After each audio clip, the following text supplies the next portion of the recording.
Salut à tous et à toutes et merci d'avoir rejoint cette vidéo. Comme vous avez vu dans le titre et la miniature, aujourd'hui je vais vous partager mon expérience sur l'opération des dents de sagesse. Je pense que ça peut en aider plus d'un, donc c'est pour ça que j'ai décidé de faire cette vidéo. Malgré tout, je reste un petit peu paralysée, je peux pas trop parler, mais c'est pas grave, je voulais quand même la faire. Donc pour commencer cette vidéo, je tenais à vous informer des choses un peu pratiques sur mon opération, comme notamment le fait que moi j'ai contacté une stomatologue pour mon opération et non un chirurgien dentiste. Les stomatologues sont un peu plus spécialisés dans ce domaine-là, et puis aussi en l'occurrence, je ne suis pas de Lyon, je ne connaissais personne, et mon chéri qui s'est fait opérer il y a une année, je vous mets la vidéo juste là où justement on le voit avec la poche de froid chez cette même stomatologue où je voyais pas d'autres personnes pour me faire opérer. Donc j'ai contacté le secteur 2 pour la simple et bonne raison que je trouve que la qualité du service dans un secteur 2 est beaucoup plus intéressante que, comme j'ai expliqué, de toute façon je ne suis pas de la région, donc j'avais entièrement confiance, surtout quand ça concerne ma bouche, c'est tellement précieux que c'était mort, j'allais aller chez cette stomatologue-ci. Donc du coup, au niveau du tarif pour une opération des dents de sagesse, ça varie du coup. Puisque moi j'étais dans le secteur 2, juste pour la stomatologue, il me semblait que c'était environ 600 €. Après, vous avez la base de remboursement de la sécurité sociale et votre mutuelle.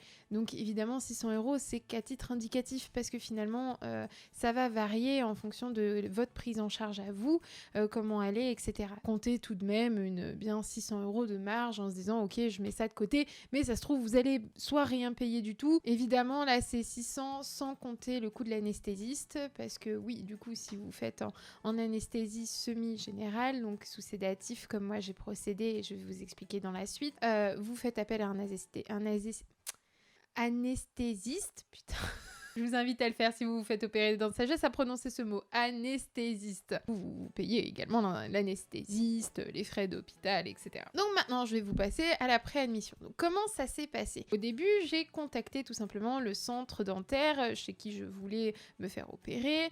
Et donc, j'ai eu rendez-vous avec ma stomatologue par visioconférence parce que it's Corona time. Rendez-vous en règle générale, ça dure pas très longtemps, surtout que c'était pour expliquer un petit peu comment finalement ça allait se passer l'opération, pour finalement vous rassurer. Moi, puisqu'Alexandre l'avait fait, je savais déjà un petit peu comment ça se passait, les procédures post-opératoire, on discute de quelle manière veux-tu procéder pour enlever tes 4 dents de sagesse. Évidemment, je tenais à vous dire également, vous devez vous munir d'une radio buccale pour qu'on puisse voir comment sont placées vos dents de sagesse, si ça va bien se passer pour vous, etc. Moi, dans mon cas, j'avais aucun problème, elles sont très très bien placées. Alexandre a fait la locale avec cette personne-là, et moi, j'ai donc décidé de faire l'anesthésie semi-générale, donc sous sédatif, qu'on vous injecte par cathéter, enfin voilà, et puis vous allez à l'hôpital, et tout ça, tout ça. Donc moi, en l'occurrence, j'allais me faire opérer en clinique. Ensuite, elle vous explique un petit peu comment ça va se passer pour la suite, donc est-ce que vous avez le droit de manger, les médicaments que vous allez avoir, elle va vous donner votre ordonnance, les documents évidemment à remplir au niveau de la clinique, parce qu'une fois le rendez-vous terminé, j'ai eu accès au site de la clinique où là j'ai pu remplir tous mes documents en ligne, donc ça c'était vraiment cool. J'avais juste à signer électroniquement et tout, ça c'était le feu de Dieu, déjà ça commençait bien, tu vois. Également, j'ai pas eu à faire le test de Covid, il n'y a pas eu le test de Covid, c'est bien, c'est pas bien, je peux pas vous dire. Et j'ai rempli des questionnaires, j'ai signé des décharges, etc. Surtout la personne de confiance, parce qu'évidemment, si vous sortez en anesthésie sous sédatif, eh bien, vous pouvez juste pas tenir debout, vous pouvez pas conduire et vous ne pouvez pas prendre les transports en commun parce qu'en fait, vous pouvez pas marcher. Voilà. Le rendez-vous était pris, et mes documents étaient remplis, il me restait plus que le rendez-vous avec l'anesthésiste. Donc, du coup, je prends rendez-vous avec mon anesthésiste, toujours par visioconférence, ça m'évitait de bouger, et puis it's Corona time, toujours. On discute sur comment ça va se passer l'anesthésie, comment ça va se passer à l'hôpital, comment ça va se passer le post-opératoire, comment on va m'injecter du coup le produit. Donc bon, moi je marque très vite, mais j'ai pas du tout mal, hein, je tiens à vous dire. Comment finalement ça va se passer mon séjour, cette demi-journée à l'hôpital, parce que du coup c'était une demi-journée. Donc ça a pas pris beaucoup de temps, il m'explique que je dois être à jeun, qu'on va me téléphoner le jeudi matin pour me dire à quelle heure je dois me rendre là-bas, etc. Donc nickel. Arrive le jour -1, je commence un peu à stresser, tout ça, mais c'est normal parce que c'est la première fois de ma vie que je me fais opérer, je connais absolument pas le milieu hospitalier, c'est un peu paniquant, mais c'est pas grave. Moi, on y va, de toute façon, il faut que je me soulage de ces dents de sagesse qui me faisaient très très mal pendant le confinement parce qu'elles ont commencé à pointer le bout de leur nez. Du coup, moi j'étais quand même contente de faire ma première vraie opération, quoi. J'ai jamais connu ça de ma vie, donc ouais, grosse petite pression quand même. Et le lendemain matin, du coup, c'était rendez-vous à 8h15 à la clinique. Je n'avais pas le droit de boire ni de manger, sauf 2 heures avant mon rendez-vous à l'accueil. Donc à 5h50, je buvais un verre d'eau et puis c'était tout après pour toute la journée limite. C'était super long. Du coup, la demi-journée, plutôt, à la clinique. Alexandre, malheureusement, ne pouvait pas m'accompagner. Donc, j'ai fait tout mon chemin toute seule. Donc, t'arrives à la clinique, bonjour madame, vous êtes bien Romana, vous habitez à quelle adresse, je vous laisse signer, vous allez au moins 3. Alexandre, lui, repart bredouille, et moi, je descends, et c'est la salle d'attente, un infirmier va venir me chercher, et je crois que j'ai attendu bien 45 minutes avant qu'il y ait un infirmier qui vienne me chercher. J'étais en avance en plus, donc bon, voilà, hein. Donc, moi, j'ai commencé à stresser, j'avais chaud, j'étais pas très bien, c'est la première fois que ça arrivait, en plus, j'étais toute seule, donc c'était horrible. Bref, mais c'est pas grave, il y a les infirmières qui sont là, 2 personnes absolument adorables qui m'ont tout de suite rassurée, qui m'ont expliqué comment ça allait se passer, comment j'allais être prise en charge, etc. Et on m'amène alors là dans la business class. Mais vraiment, toute la clinique, elle est en train d'être refaite à neuf, du coup c'était hyper clean, c'était propre, ça te mettait dans une ambiance vraiment où t'es serein en fait. On avait Radio Scoop, donc et la radio de Lyon, donc pour dire que vraiment t'es dans une ambiance chill. Et les infirmières étaient chill, elles te mettaient dans cette ambiance chill. Et justement, elles m'emmènent dans mon box. Alors là, le box, les amis, le box, petite tablette, petit peignoir, petit chausson, évidemment, bon, la blouse, tout ça. Oh putain, il y a un truc que j'ai pas dit. C'est que moi j'ai mes règles. Grave erreur, ne pas se faire opérer les filles quand vous avez vos règles, parce que franchement, moi j'ai des règles qui sont assez abondantes et douloureuses, c'était une horreur. Parce que je suis fatiguée, et j'ai perdu énormément de fer. Donc déjà qu'on t'opère, mais en plus ça coule en bas aussi, donc du coup tu perds du fer. Bref, by the way, donc on me donne une culotte pour mes ragnagnas, enfin bref, tout ça. Mais trop bien quoi, j'avais un siège un peu comme le mien, mais en un peu plus gros, genre siège de massage, tu vois, et la petite clé commande pour te baisser et tout, mais la business class quoi, je m'étais dit ouais putain 600 € pour ça, ok, good for me. J'étais chère contente, j'étais trop bien. Et évidemment, tout de suite, tu te mets à l'aise. On te dit, voilà, vous avez un casier, vous avez les toilettes, mettez-vous tranquille, vous respirez. Et un brancardier va venir vous chercher. Donc, le brancardier est venu me chercher un peu plus tard, je dirais une petite demi-heure. Donc, le temps de bien se détendre, le temps de s'habiller, le temps d'être tranquille, de faire le bain de bouche, évidemment, avant l'opération. Et là, donc, on m'emmène, je mets mon petit peignoir. On me pose, du coup, je sais pas si j'ai encore la marque ou pas, mais bref, on me pose des petites électrodes pour pouvoir me suivre durant mon opération au niveau cardiaque, etc.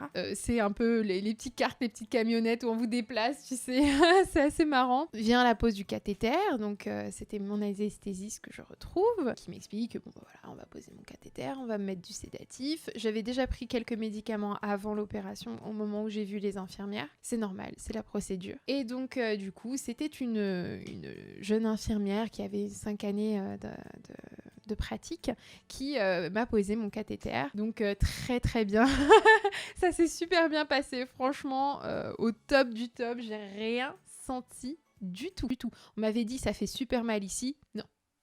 Moi, ça m'a pas fait mal. J'ai des veines qui sont facilement apparentes aussi, c'est vrai que ça aide un peu plus, mais en tout cas, moi, zéro sous ça, j'étais super bien, je vivais ma meilleure vie. Et puis, une fois que j'ai eu les sédatifs, laissez tomber, je suis partie, les amis, c'était loin derrière moi, tous les problèmes. On attend là que les produits agissent, donc on me met dans une salle pour me préparer pour aller au bloc, et là, la tête qui tourne, tout ça, et on m'emmène au bloc, on me dit, bah voilà, madame, on vous emmène au bloc maintenant. Et là, je trouve ma stomatologue, bonjour, comment ça va? Vous êtes superbe, ouais merci, j'adore. Et donc du coup c'est parti, l'opération commence. Alors là vous êtes sous sédatif, donc du coup vous êtes conscient que vous êtes dans la salle d'opération, tu sais où t'es. Le seul truc que vraiment j'ai entendu, je vais vous dire, c'est une intervention qui dure d'habitude une demi-heure. Moi je l'ai senti en 10 secondes. 10 secondes pour moi c'était calé. Et en fait, ce que j'ai entendu c'est madame, ouvrez la bouche. Et j'ai senti, mais 1, 2, 3, je les ai sentis, mais sinon pour moi ça a duré 10 secondes. Mais vraiment, oui ça faisait mal, ça tirait, tu sentais qu'on faisait quelque chose, mais je me suis réveillée, en fait j'étais pas dans la salle d'opération, j'étais dans la salle de réveil. Donc c'est incroyable. Et tout ce que j'ai entendu, si c'était à la fin, madame, Romana, vous avez été super. Ok, tranquille. Et je crois là, je me suis endormie. Et donc, tu te réveilles avec les glaces, tout ça. Et j'avais du mal à avaler ma salive parce que ce côté-là, d'ailleurs, c'est toujours le côté qui me fait le plus de mal. Et en fait, j'étais mais tout engourdie. Ça, c'est la pire sensation, c'est quand vous êtes engourdie de la langue et tout. Que du coup, en fait, j'étais trop allongée et moi, je voulais être assise en fait. Et je pouvais pas bouger, machin. J'étais, ouah, je savais pas où j'étais et tout. J'avais des vertiges en fait. Et ça, c'est des vertiges. Et donc, en fait, on me dit, écoutez, il y a un peu de monde, il n'y a qu'une seule personne qui est bon, il n'y a qu'un seul brancardier, donc vous allez attendre avant de remonter dans votre chambre. Moi j'ai fait, il n'y a pas de souci et tout, mais je me tortillais de partout, j'essayais de trouver la bonne position et tout, c'était hyper désagréable. Quoi que du coup, le brancardier est arrivé, il m'a posé sur une chaise roulante et on est remonté dans ma chambre. Et là, il s'agissait de manger, c'était une horreur. J'ai pu retrouver Alexandre, je pouvais rien faire du tout, même mettre mes chaussures et tout, c'était trop compliqué. Du coup, quand il y a l'infirmière qui est venue pour m'enlever le cathéter, moi j'étais déjà en train de me rhabiller parce que j'ai signé ma décharge comme quoi je pouvais sortir. Elle disait, Alexandre, ah non mais allez-y, mettez-lui ses chaussures et tout, elle me faisait des petits clins d'œil comme ça.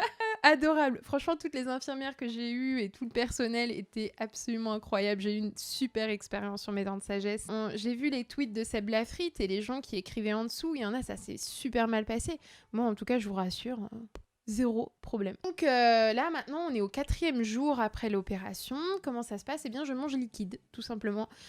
C'est un peu compliqué, mais je me dis que je perds du poids. J'ai déjà perdu 2,5 kg, donc moi, je suis super contente. C'était mon objectif aussi, de me reprendre en main au niveau de la nourriture, donc c'est une bonne occasion pour le faire. Faut toujours trouver du côté positif dans ce que vous faites. Par contre, voilà, moi, je réagis énormément au traitement qu'on m'a donné, qui fait que j'ai des vertiges, que je suis très affaiblie, que je peux facilement faire des malaises. J'en fais pas parce que je suis à la maison, mais là pour le boulot aujourd'hui ça va être drôle. Faut que je mange le plus mou possible et que je me lave les dents à chaque repas avec un bain de bouche à partir de 48 heures après l'opération. J'ai eu de la chance, j'ai pas été gonflée, j'ai pas eu de bleu, j'ai rien eu du tout, mais vraiment ça s'est très très bien passé et même la suite se passe très très bien. Ça fait mal, j'ai du mal à dormir, je fais beaucoup d'insomnie, mais ça c'est dû aux médicaments aussi qui a de la caféine dedans et moi je réagis, donc c'est vrai que j'ai beaucoup de mal à dormir. Voilà, c'est tout pour cette vidéo, donc j'espère qu'elle vous aura plu, que mon petit partage d'expérience également vous aura rassuré pour ceux qui n'ont pas encore fait leur opération. Je tiens juste à dire que c'est une opération qui est à faire le plus tôt possible pour éviter les complications. Moi je l'ai fait, j'ai 21 ans, c'est déjà un peu tard, donc si vous pouvez le faire bien avant, c'est mieux, vous allez moins sentir de douleur, etc. Voilà, si vous ne me suivez pas encore sur les réseaux sociaux, vous pouvez le faire. N'hésitez pas à me dire en commentaire comment vous, ça s'est passé votre opération. Je suis assez curieuse de savoir si vous aussi ça s'est bien passé ou si vous avez eu des complications. Sur ce, moi je vous dis à la prochaine pour une nouvelle vidéo. Ciao ciao.